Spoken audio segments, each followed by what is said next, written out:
Başkanım. Başkanım. Evet. Bağımsız aday olarak. Teşekkür ederim. Sağ olun.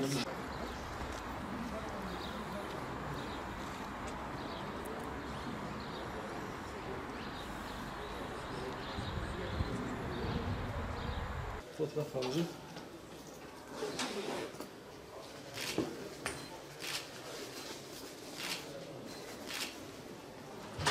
Partimin kararı doğrultusunda 27. dönem milletvekili genel seçiminde memleketim olan Batman'dan bağımsız milletvekili adayı oldum.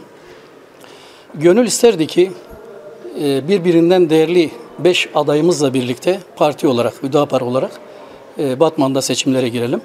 Fakat maalesef şu ana kadar olan haksız uygulamalardan dolayı ki bu uygulama %10 baraj, seçim barajıdır.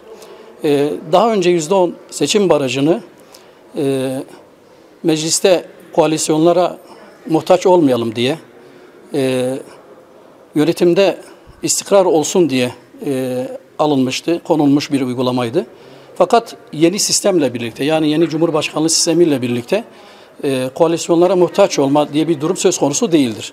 Yani çünkü yeni sistemde gelecek olan, seçilecek olan Cumhurbaşkanı kendi kabinesini kendisi oluşturacak.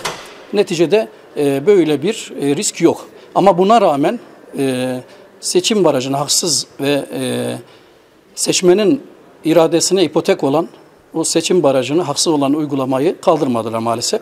Biz de çeşitli istişarelerden sonra, yani partimizin istişarelerinden sonra partimizin kararı doğrultusunda dediğim gibi memleketim olan Batman'da bağımsız milletvekili adayı oldum.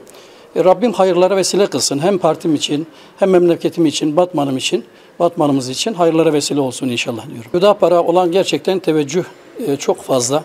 Şu anda biz onu görüyoruz. Şu anda partimiz bizi destekliyor tabii bağımsız aday olarak.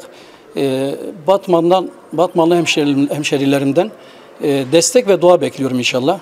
Ve bu konuda da inşallah bizi mahcup etmeyeceklerdir diye düşünüyorum.